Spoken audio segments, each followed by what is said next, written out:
Hello guys, welcome back to another video. तो आज की वीडियो में आपको बताऊंगा कि जो ब्रेज़ा आई है, जो ब्रेज़ा 2023 है, उसके अंदर मारुति ने क्या क्या अपडेट करे हैं। तो दो चीज़ें ऐसी हैं जो मारुति ने इसके अंदर अपडेट करी हैं। तो बहुत से बंदे कह रहे हैं कि अब ये ख़रीदने लायक है कि नहीं, हम वैल्यू फॉर मनी है कि नहीं, हम इसको लें ना या ना लें।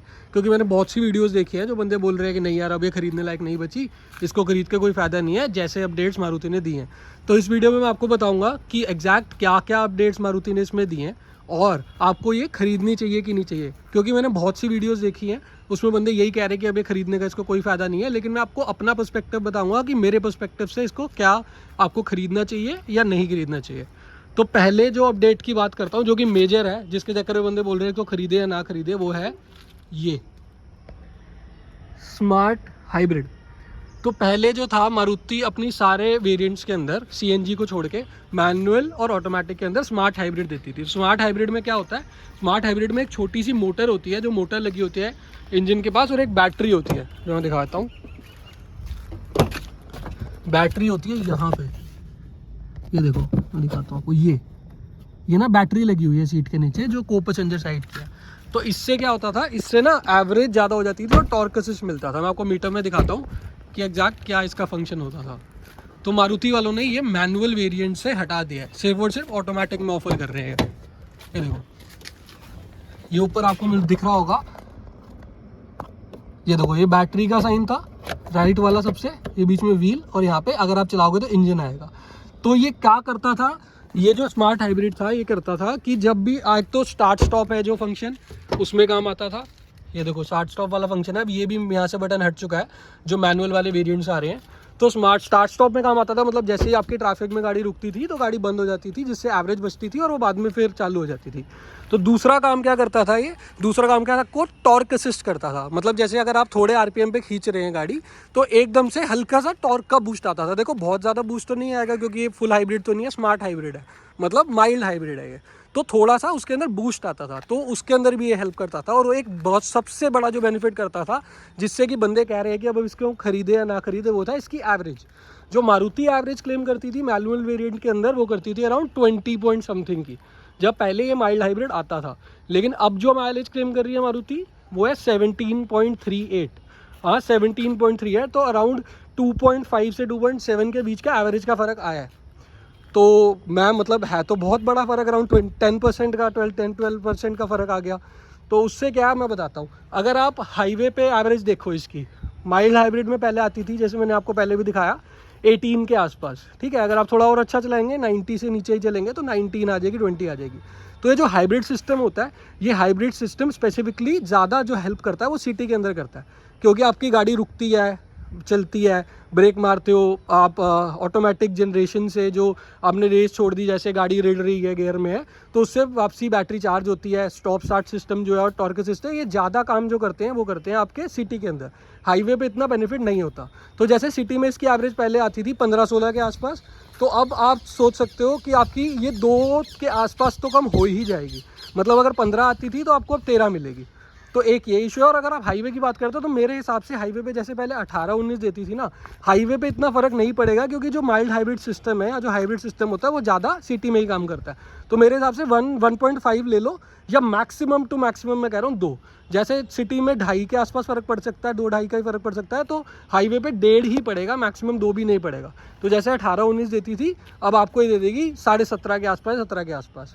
बाकी जो दूसरी चीज़ इन्होंने करी है, जैसे कि सीट बेल्ट रिमाइंडर होता है ना, जैसे आगे वाली सीट्स में था, अगर आप सीट बेल्ट नहीं लगाते तो आगे वाली सीट्स में रिमाइंडर मतलब टू टू टू टू बजना शुरू हो जाता था, मीटर में आना शुरू हो जाता था। अब वो सेम चीज़ इन्होंने पीछे की सीट्स में भी कर दी है। तो ये एक तो ऐसा है कि इन्होंने फीचर डाला है, वैसे तो अनोइंग हो जाएगा बहुत बार, लेकिन जैसे गवर्नमेंट मैंडेटरी कर रही है कि रियर में भी सीट बेल्ट पहन के ही बैठना चाहिए, तो उसके बेस पे इन्होंने फीचर ये डाल दिया। फीचर तो मैं नहीं कहूँगा, एक सिंपल नॉर्मल सेंसर ही लगा दिया, जिससे पता चल जाए जो पीछे कोई बैठा है उसकी सीट बेल्ट उसने पहनी है कि नहीं पहनी, और उस हिसाब से वो सेंसर की आवाज़ करता है। तो अब मेन क्वेश्चन आता है कि आपको ये लेनी चाहिए कि नहीं लेनी चाहिए, क्योंकि मैंने बहुत से बंदों की वीडियोस देख ली, बहुत से बंदे कह रहे हैं नहीं यार, अब तो ये बिल्कुल वैल्यू फॉर मनी नहीं बची, बिल्कुल लेने का इसका फ़ायदा ही नहीं है। मतलब ये एवरेज तो दे नहीं रही, पहले भी बंदे एवरेज के चक्कर में ले रहे थे। पर अगर मेरी बात, मतलब मैं अगर मेरा पर्सपेक्टिव सुनो, तो वेन्यू है, वेन्यू भी अराउंड 1.2 लीटर के इंजन में 17 पॉइंट समथिंग क्लेम करती है। आप सेम अगर नेक्सॉन की करो, नेक्सॉन 3 सिलेंडर वाला जो इंजन है, जो टर्बो चार्ज वाला है वो भी 17 पॉइंट समथिंग ही क्लेम करता है। तो वेन्यू का जो 1.2 इंजन है उससे तो ये 1500 सीसी वाला बहुत अच्छा है, मतलब रिफाइनमेंट भी अच्छी है, और अगर आप पावर की बात करते हो तो मेरे हिसाब से उससे पावर भी इसमें बहुत अच्छी है। तो अगर आप सोच रहे हो कि मैं एवरेज देख रहा हूँ यार नहीं 17 दिखा रही है मारुति, तो आप उसके कंपेटिटर्स की एवरेज भी देखो। नेक्सॉन भी आपको इतनी एवरेज दे रही है, उसके बाद वेन्यू आप इस रेट में तो आप वेन्यू 1.2 ही लोगे अगर आपने नॉर्मल चलाना है। अगर आपको थोड़ी ज़्यादा परफॉर्मेंस वाली गाड़ी चाहिए तो आप टर्बो चार्ज ले लोगे या डीजल ले लोगे। डीजल में तो आपको वैसे ही एवरेज मिलेगी, उसका तो कोई कंपटीशन ही नहीं है। टर्बो चार्ज की बात करते हो तो वो तो बहुत ज़्यादा परफॉर्मेंस के लिए बंदों को चाहिए होती है, तो उसकी तो एवरेज वैसे ही कम होती है। तो इससे कंपैरिजन तो आप वेन्यू और सोनेट का 1.2 ही करोगे ना। या अगर मैग्नाइट वगैरह करते हो 1000 सीसी करते हो तो वो भी 17-18 ही क्लेम करते हैं, वो भी बहुत ज़्यादा क्लेम वो भी नहीं कर रहे। तो अगर उस हिसाब से देखा जाए तो 1.2 मैग्नाइट और मैग्नाइट नहीं 1.2 वेन्यू और सोनेट का इंजन आपका 17 पॉइंट कुछ करता है, 17.5 के आसपास, और नेक्सॉन है, नेक्सॉन भी इतना ही करती है। तो अगर आप देखो तो कंपटीशन से बराबर हो गई है अब। ये पहले जैसे एवरेज ज़्यादा देती थी ना, अब एवरेज ज़्यादा नहीं दे रही, अब आपको उतनी ही देगी। लेकिन उस रेट में आपको क्या मिल रहा है, आपको इंजन की रिफाइनमेंट मिल रही है। इतना रिफाइंड इंजन आपको भी पता है कि नेक्सॉन का तो है ही नहीं, टाटा का तो इतना रिफाइंड नहीं आता। वेन्यू और सोनेट का मैं कह सकता हूँ रिफाइंड है, लेकिन उसमें पावर कितनी कम है, 82 या 85 bhp जिस क्लेम करते हैं वो 80 लाइन में, और ये 102 या 103 क्लेम करते हैं। तो आप खुद सोचो कि जो 20 bhp ज़्यादा दे रहा है, 300 cc आपको इंजन ज़्यादा कैपेसिटी दे रहा है, ज़्यादा मतलब रिलायबल इंजन दे रहा है, और सेम एवरेज दे रहा है, तो अब बताओ आपको क्या दिक्कत है उसमें लेने में। तो मतलब ये पर्सनल चॉइस हो सकती है। बहुत से बंदे कहेंगे, ये वैल्यू फॉर मनी की बात करो तो वैल्यू फॉर मनी तो पहले भी ये नहीं थी, मतलब इसका LXi वेरिएंट और ZXi थोड़ा वैल्यू फॉर मनी लगता है, और जो वेरिएंट्स है मतलब कॉस्टली ही है, रेट ज़्यादा ही हुए हैं। लेकिन अब पहले ही अगर वो वैल्यू फॉर मनी नहीं थी, और अगर आप एवरेज के बेस पे देख रहे हो तो यार एवरेज के बेस के हिसाब से अब इसको ऐसा नहीं बोल सकते कि अब यार बहुत ही ज़्यादा ख़राब हो गई है। बात ऑलमोस्ट सेम ही आ रही है, जब वेन्यू भी वही आपको सेम एवरेज दे रहा है 1.2 में, नेक्सॉन का भी उतना ही दे रहा है, तो ये आपको 1500 सीसी में दे रहा है, और वेन्यू और सोनेट के मुकाबले तो 20 bhp आपको ज़्यादा भी दे रहा है।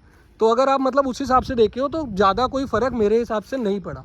तो इन्होंने जो ये हाइब्रिड हटाया है ना, ये हाइब्रिड खाली मैनुअल के अंदर हटाया, इन्होंने ऑटोमेटिक में नहीं हटाया। तो ऑटोमेटिक में जो 19 पॉइंट समथिंग की क्लेम करती थी वो तो अभी उतनी क्लेम कर रही है। तो जिसने ऑटोमेटिक लेना है उसके लिए तो कोई फ़र्क पड़ा ही नहीं है, उसके लिए तो वही रेट है और सब कुछ वही है। अब बात ये आती है कि इन्होंने क्यों हटाया। देखो स्पेसिफिकली जो मारुति है उसने कोई क्लेम मतलब बताया नहीं है, कोई नोटिफिकेशन नहीं डाली है, कहीं नहीं रिलीज़ करा कि हमने क्यों हटाया ये। पर जो हमें समझ आती है वो यही है कि कॉस्ट कटिंग कर रहे हैं, क्योंकि बैटरी और जो मोटर लगे उसका भी कुछ प्राइस होता है, तो वो उसको बचाने के लिए अपना उन्होंने कॉस्ट कटिंग करने के लिए इसको हटा दिया। लेकिन बस वही है, उससे इफेक्ट क्या हुआ कि वो 2-2.5 की एवरेज का इफेक्ट पड़ गया। तो उसके बेस पे बंदे सोच रहे हैं कि हम ले या ना ले। तो मैं तो आपको ये कहूँगा, आप किसी की भी बातों पे मत जाइए, कोई रिव्यूअर की बातों पे मत जाइए, मेरी बातों पे मत जाइए। एवरेज आपको पता चल कि 2-2.5 का कम आ रहा है, लेकिन आप गाड़ी चला के देखिए, आप वेन्यू चला के देखिए, सोनेट चला के देखिए, नेक्सॉन चला के देखिए, आपको जो भी गाड़ी लेनी है आप सारी चला के देखिए, आपको जो सूट करती है आप वो कार लो। किसी रिव्यूअर की इतनी मत सुनो, कोई भी वीडियो बनाता है उसकी मत सुनो। आपने एक्चुअली एंड यूज़र जो होंगे ना वो आप होंगे, तो आपको अपने हिसाब से देखना है कि आपको मेरी क्या रिक्वायरमेंट है और मेरी नीड्स को फुलफिल कर रही है कि नहीं कर रही।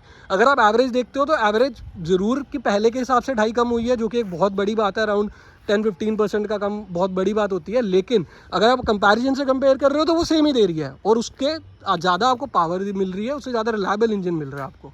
तो बाकी यही थे जो मारुति ने अपडेट्स करे हैं। बाकी आपको वीडियो अगर अच्छी लगी हो तो आप लाइक कर सकते हैं, चैनल सब्सक्राइब कर सकते हैं, नोटिफिकेशन जो बेल है उसको भी दबा देना ताकि आपको नोटिफिकेशन मिल जाए अगली वीडियो डालूँ तो। बाकी आपके इस चीज़ पे क्या थॉट्स हैं मेरे को कमेंट सेक्शन में बताइए, और आपके कोई भी सजेशन है तो आप मेरे को कमेंट्स में बता सकते हैं। तो thank you for watching the video guys, do subscribe to the channel and like the video.